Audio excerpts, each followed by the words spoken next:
Welcome to today's podcast. Today I'm with Spencer Hata Utuya, and he is one of the guides on the Aranui 5 freighter cruise out of French Polynesia.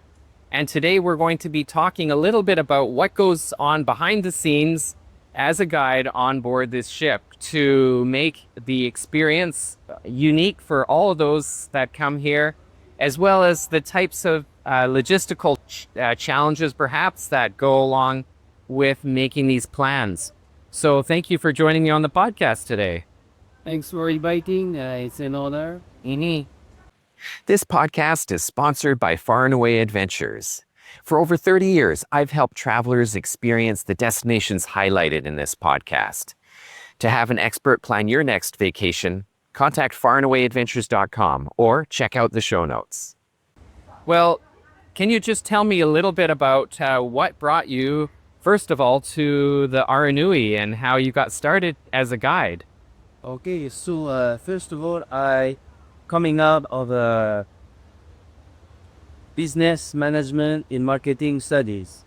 So I never planned to work in the tourism environment or in the HCM industry. But when I finished my studies in DYLR, I came back. I had a 4 month vacation. And I don't know, 4 months is enough. I'm starting to develop bad habits. Yeah. I need to get back my momentum going. Yeah. I wanted three things, criteria. I wanted to be still self-reliant, independent, and find a job that can shelter me and provide me with food and pay me. So before coming here, I applied for 2 jobs. I thought I could be a director of a hotel. 2 different companies, director of a hotel here, director of a hotel here. They rejected me because I didn't have the experience. I cannot claim them, and it's true, I don't have the experience, but my mind, yes, I can do it. And then I found online a third job as a guide on board of the ship with my three criteria.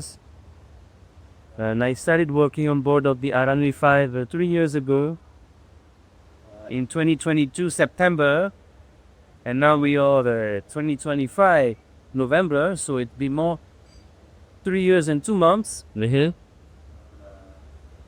And have you had to learn a lot on the job because you didn't necessarily have experience as a guide or in the hospitality industry, but I had to learn Yeah. a lot on the spot. mm-hmm. I was lucky, I was already in touch with a lot of different cultures in Hawaii, with the different islands of Polynesia, but yet it was more focused on French Polynesia. I did the Marquesian culture, Tuamotu culture, which in the past I did not really do a lot of research on growing up. Yeah. When I studied on board, I realized how much I didn't know about my own country. And a lot of the travelers knew more than me. So that's what motivated me to learn more about my own country, my own culture, my own history. And I studied every day until 10 p.m. in the night. So it was a bit of quite a learning curve at first to learn all the information you needed. Also, logistically, as a guide, I'm sure things come at you from all different directions, surprises, different things. What goes into planning an itinerary? How far in advance do you have to actually plan for the next voyage or the next trip? Good question. So we plan for the next trip, one trip in advance. For example, today, at about 3 days from arrival day, at the end of this cruise, we are starting to prepare the programs for next trip. We can do all of them today, it's possible, but we are just putting the layout of every day, all the dates, all the itinerary, connection, all the optional and including excursions. But we leave some room for adjustments because we know that changes can happen coming from the locals of the island itself.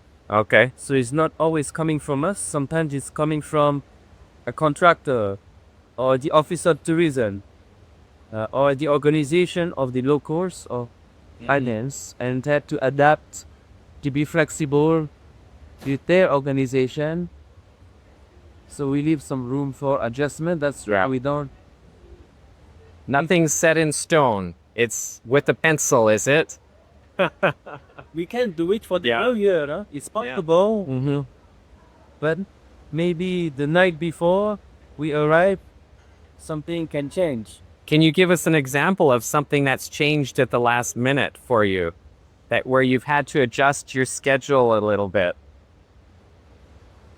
So I can give you two examples. One from the Marquesas cruise, one from the Austral cruise.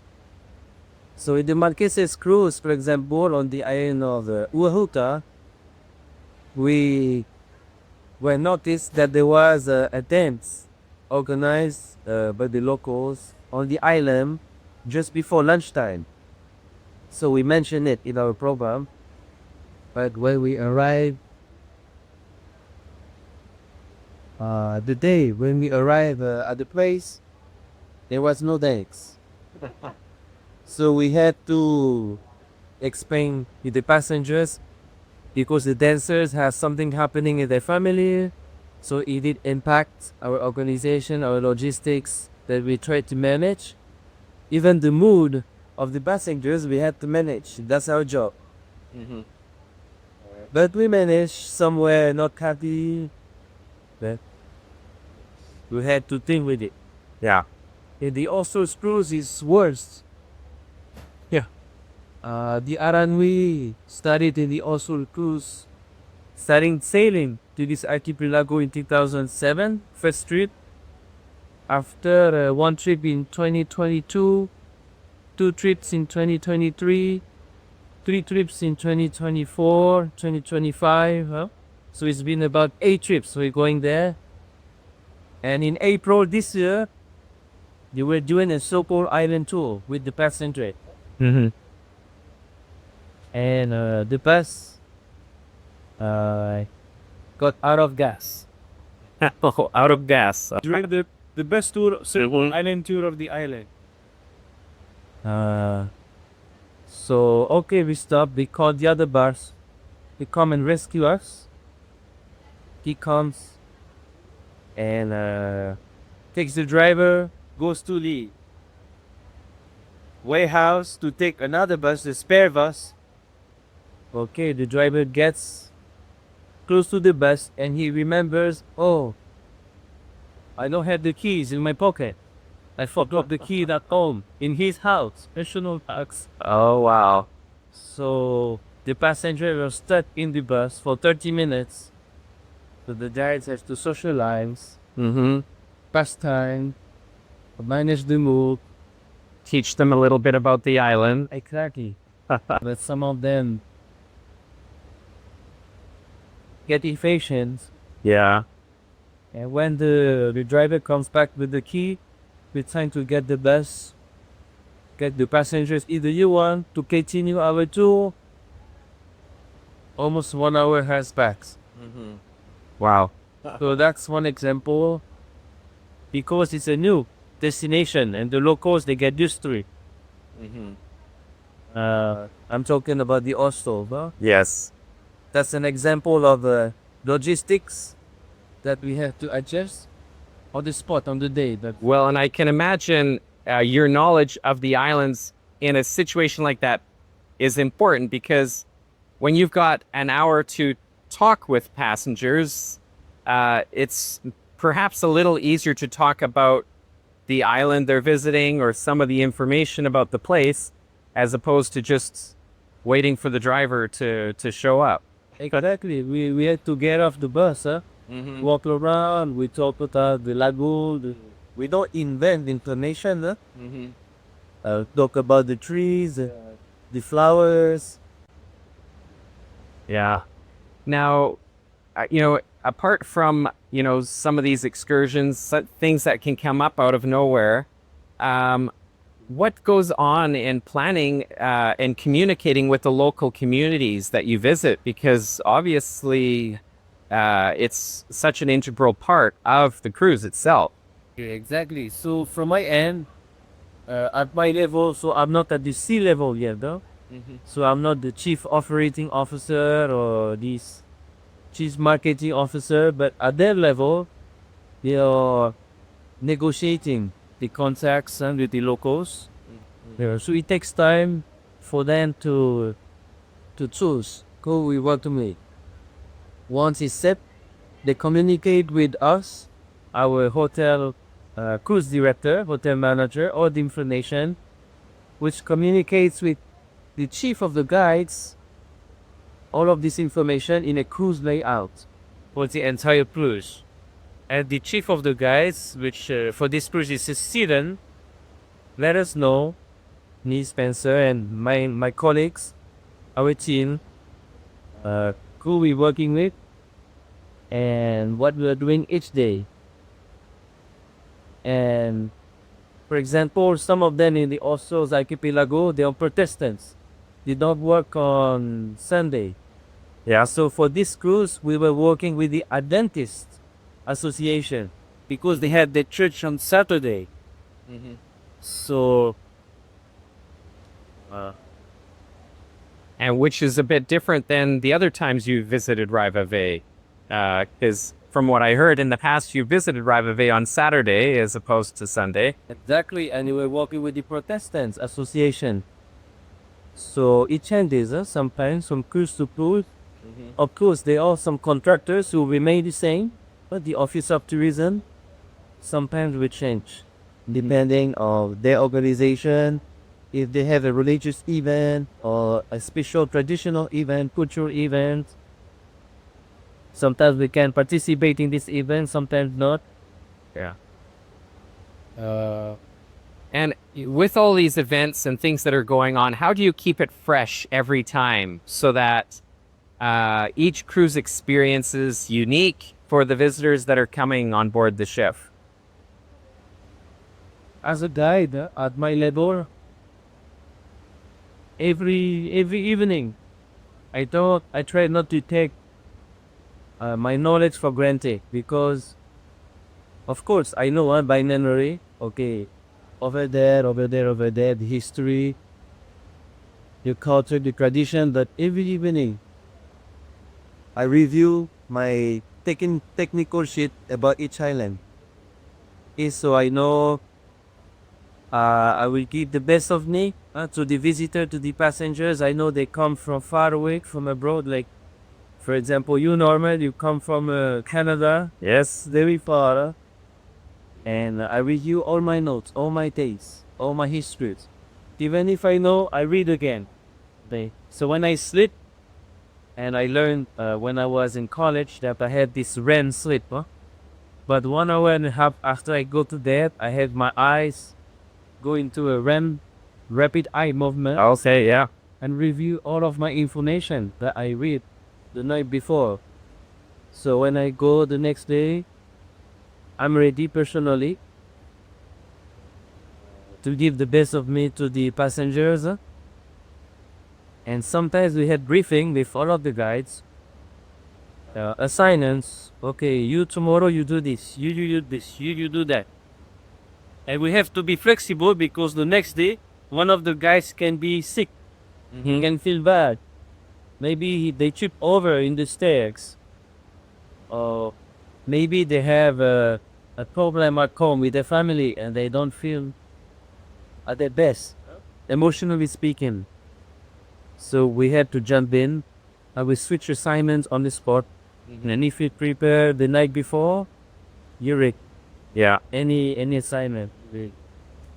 Wow. Well, that's good because I know every time I come on board the Aranui, I feel like it's a fresh experience. I'm learning new things all the time, and you really feel immersed in the culture. One thing I really love about the Aranui ship is that all the staff are from French Polynesia. And it's unlike any other cruise ship in French Polynesia, where they usually bring workers from other countries or islands, whereas here on this ship, you have people who are really invested in their own culture, who, like you, have learned their culture and are able to explain it from firsthand experience and perhaps personal stories of experiences on these different islands too. It's not a new thing for you to see how to open up a coconut, like someone else coming from another part of the world. That's true. Sometimes at the beginning, I've been a little chain, huh? Because people have more knowledge than me about my own country. But now I'm fine. I still have a lot to learn. I don't take for granted. Yeah. So many things to learn, but I'd be honored to share to the visitors, the voyagers, this part of the world, these isolated islands, Yeah. our history, our culture, yeah. For the first time visitor to these islands, is there anything that they can do to prepare themselves for what to expect on board the ship or coming to these islands? Is there anything that you've noticed that some people are surprised about, or ways that they could prepare themselves? First of all, I would like to say that and it comes from a man who actually is one of the grandsons of the owners and the creators, the founders of the company, Bill Marriott, who founded the Marriott hotel chain. And I listened to one of his talks. He mentioned the tourism industry, the hotel industry, voyaging industry is the best industry that can put cultural and boundary security walls down, because people, they are in a relaxed state in the body, they move. So I would say the same, an advice: if you come to any Polynesian island, put your prejudgments to the side. Maybe you have heard good or bad things, but come to discover by yourself. Put your boundaries down, because you're very friendly. Maybe you would like to be, don't like to socialize too much, but they will be very friendly. Sometimes they are touchy. They like to touch the shoulders. So it's normal, don't worry. It's not bad. I do prepare personally. If you don't talk about culturally, bring a sunscreen whenever you have a hike. If you go swimming in the coral, I don't recommend putting sunscreen on you, because it's going to damage and kill the coral of the sunscreen. So maybe if you do hikes, sunscreen and mosquito repellents. Bring good shoes. Yeah. For hikes, for safari dates. Bring water shoes. Because we do have corals. Sometimes people have sensitive skills; they can get cuts. Bring raincoats. I know you're coming for the sun, but it can happen. It's raining. Yeah. You cannot control the weather. So if you have a raincoat, you're ready. You don't have to buy it at the boutique, for example. And bring your adventurous mind. And an open mind, like you say. Yeah.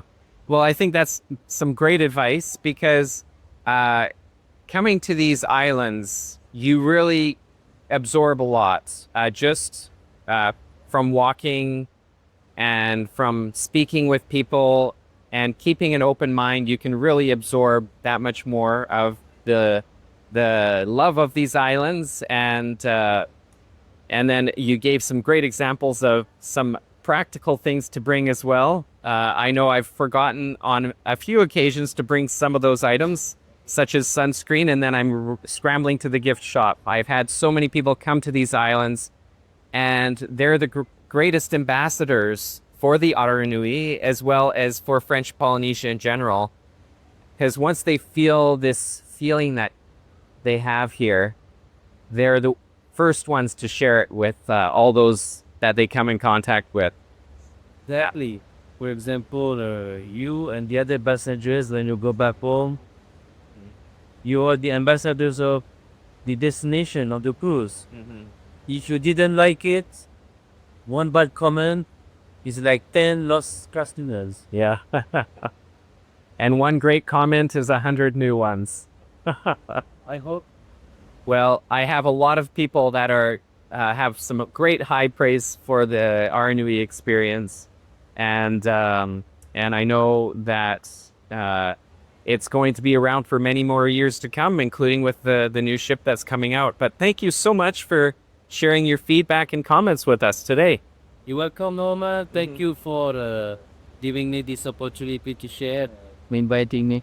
Thanks for tuning in. Discover your next journey at faranawayadventures.com.